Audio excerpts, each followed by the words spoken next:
nome é Rochel, eu sou cientista, eu sou professor, pesquisador, cientista da área de Química da Universidade Federal de Minas Gerais e hoje eu diria que eu sou um cientista empreendedor e formador de empreendedores.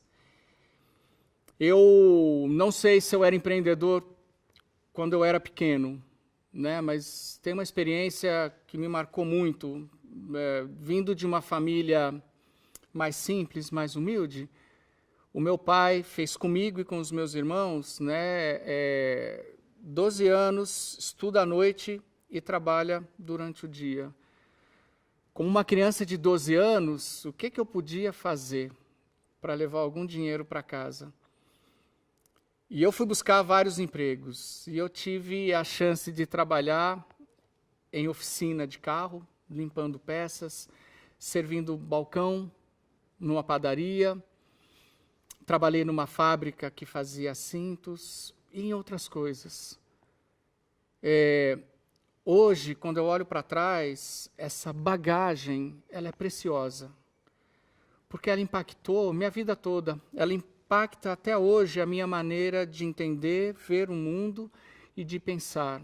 E eu acho que isso teve, de fato, uma influência muito grande no comportamento empreendedor que eu tenho hoje. E no ensino médio, ainda estudando à noite, numa certa aula de química, eu decidi que eu queria ser cientista. Eu decidi que eu queria ser pesquisador.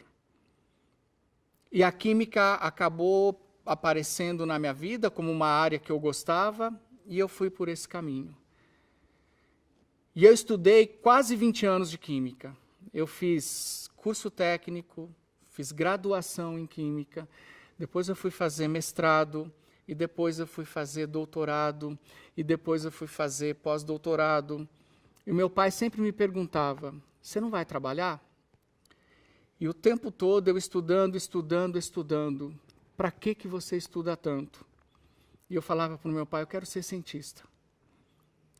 E eis que em 97 eu me torno cientista. Eu me torno um pesquisador. E algum tempo depois eu me pergunto, e aí? Para que você quer ser cientista, pesquisador? Por que você trabalha o tempo todo na universidade, no laboratório, as suas invenções, se você não está fazendo absolutamente nada com elas? Eu estudei 20 anos para quê? Para desenvolver uma pesquisa no laboratório, escrever um artigo científico que talvez 10, 20, 30 pessoas no mundo vão conhecer.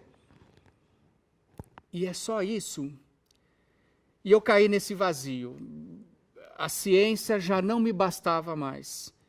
Eu entrei para a universidade, me estabeleci como professor, pesquisador, são alguns anos de uma vida difícil, mas eu estava ali num vazio, a ciência não me basta mais. Não é possível que eu vou ficar 30 anos da minha vida trabalhando nessa universidade, com dinheiro público, fazendo um trabalho extremamente caro para o governo, sendo que esse trabalho não vai ter qualquer impacto na sociedade de verdade. E foi nesses questionamentos que eu tive que me ressignificar. Foi nessa fase da minha vida que eu comecei por uma busca desesperadora. Eu não queria passar 35 anos da minha vida na universidade, me aposentar e olhar para trás e ter ali, né, como esse pano de fundo da minha vida profissional, alguns artigos publicados e alguma fama como acadêmico. Não, isso não me bastava. Eu queria ter um impacto muito maior no mundo. E eu não sabia exatamente como. E nessa época eu comecei a trabalhar com a minha ciência, o que eu poderia fazer. Uma coisa era clara, eu queria levar as nossas pesquisas, as nossas tecnologias para resolver problemas reais no mundo. E a gente teve a primeira patente. Eu entendi que o primeiro passo para a gente tirar uma tecnologia da universidade é a gente fazer uma patente. Isso foi mais ou menos há 20 anos atrás, 18 anos atrás. E essa patente custou a nascer. E quando ela nasce, Eu olhava para ela que nem eu olhava para um filho. E vocês sabem que a gente, de tão apaixonado que a gente é pela nossa criação, a gente tem uma miopia muito grande, né? Eu achava que aquele meu trabalho de laboratório era fantástico e ia salvar o mundo. Eu tinha naquela patente a salvação para muitos problemas do mundo. E com muito orgulho e vaidade, eu coloquei essa patente embaixo do braço e fui conversar com alguns empresários. E essa conversa foi trágica. A conversa foi bacana no início, eles provavelmente me escutaram durante 1 hora, e eu correspondi ao estereótipo do cientista maluco, que fala da ciência, etc. E depois da minha explicação, eles começam a me perguntar um monte de coisas que eu não sabia. Essa invenção, essa patente, qual é o problema de verdade que ela resolve? Quem é que vai comprar isso? Quem é que precisa isso? Onde está esse cliente? Aqui em Minas, em São Paulo, no Rio, no Brasil, fora do Brasil? Qual é o concorrente? E eu lembro de eu ter falado, não, isso aqui não tem concorrente, essa nossa invenção é única. E depois de algum tempo eu percebi que quem diz que algum produto não tem concorrente é porque não sabe bem o que está falando. Quanto vai custar isso? Quais são os requisitos para você levar isso para a escala industrial? Não sabia responder nada disso.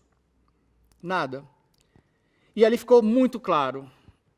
Nós da academia e as pessoas do mercado, da indústria, nós falamos línguas completamente diferentes. A gente pensa em termos diferentes, a gente pensa em tempos diferentes. E eu voltei para a universidade muito triste, porque eu estava ali firme no propósito de levar essa tecnologia para o mercado. Mas eu me senti absolutamente incompetente para isso. E depois de algum tempo, eu me reorganizei e refleti sobre o meu desejo profundo. Eu quero levar essa tecnologia para o mercado. Mas eu entendi que eu não sei falar a língua do mercado. E é mais fácil eu aprender a falar a língua do mercado do que o mercado aprender a falar a minha língua de acadêmico e de químico. O que eu fiz? Não sabendo a língua do mercado, eu fui estudar. Eu procurei um curso de especialização na área de gestão estratégica de negócios. Por 2 anos, eu voltei a ser estudante, o que foi uma experiência fantástica.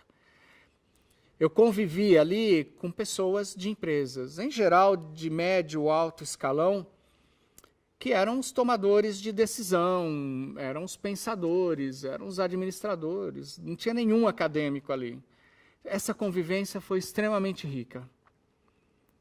E eu gostei tanto dessa história de gestão, administração, porque eu comecei a perceber o poder que isso poderia ter no meu trabalho dentro da universidade, e eu percebi o poder transformador que essa área de empreendedorismo poderia ter no meu trabalho, na minha pesquisa, para os meus alunos, que eu decidi fazer uma coisa que para os acadêmicos é completamente inusitada. Eu fui fazer um pós-doc numa escola de negócios lá no Canadá. Até onde eu sei, eu sou o único químico acadêmico do Brasil que foi fazer um pós-doutorado numa área tão diferente. Eu passei 1 ano lá no Canadá, numa das melhores escolas de negócio do Canadá, junto com um professor chamado Filion. Filion é uma pessoa conhecida, inclusive, aqui no Brasil, e ele me guiou pelo caminho das spin-offs acadêmicas. Como é que eu monto uma empresa a partir de uma pesquisa acadêmica dentro da universidade? E eu entendi todo esse processo. Entendi com a cabeça, intelectualmente. Em 2006, quando eu volto para o Brasil, eu fui indicado para coordenar uma incubadora de empresa. E tendo estudado esses processos durante 1 ano, lá vou eu para coordenar uma incubadora de empresas. Organizamos a Inova, que é essa incubadora de empresas da UFMG, e na minha gestão eu participei do nascimento de 20 empresas, provavelmente. E na minha gestão, eu ajudei a enterrar essas 20 empresas. E toda vez que eu ia aconselhar essas empresas, meu papel era também de conselheiro, eles me perguntavam, e a sua empresa é do quê? Eu falava, eu não tenho empresa, eu sou empreendedor teórico.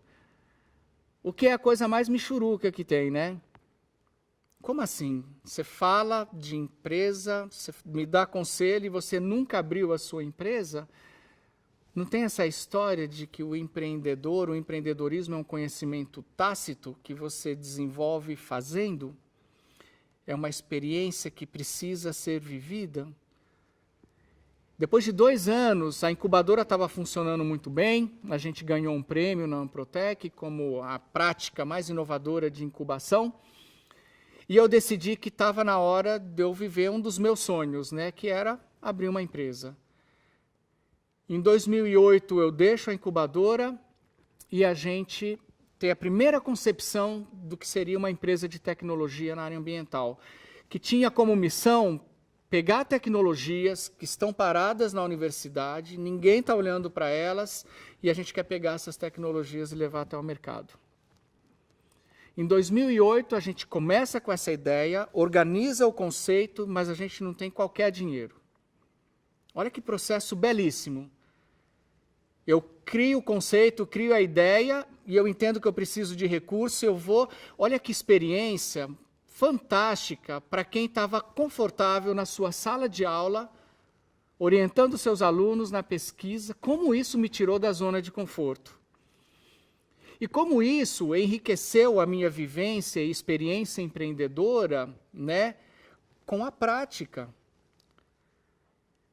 A gente tem que buscar o primeiro investidor, que levou quase 6 meses, mas a gente acha um primeiro investidor. E a gente percebendo que do primeiro estágio eu precisava dar mais um passo, um salto, eu tenho que buscar um segundo investidor. E esse segundo investidor, que é uma empresa grande, entra e aporta um volume bem maior de recursos, e a gente consegue montar o básico daquilo que a gente tinha imaginado para essa empresa de tecnologia. No auge dessa empresa, a gente chegou a ter 20 pessoas trabalhando com a gente, a maior parte com título de mestre e doutor. A gente viveu todo o processo de inovação dentro dessa empresa, desde o conhecimento, da proteção, dos aspectos de mercado, negociação. Eu vivi tudo isso. Inclusive, essa experiência eu relato num livro de empreendedorismo para o meio acadêmico. E depois que essa empresa se consolida, no momento em que o Brasil vivia uma fase muito boa, de repente chega a crise em 2014. E o nosso maior cliente, que era a indústria, se retrai fortemente. E a primeira coisa, nessa retração que acontece, eles cortam projetos na área de inovação e na área de inovação ambiental. Então a gente sentiu pesadamente.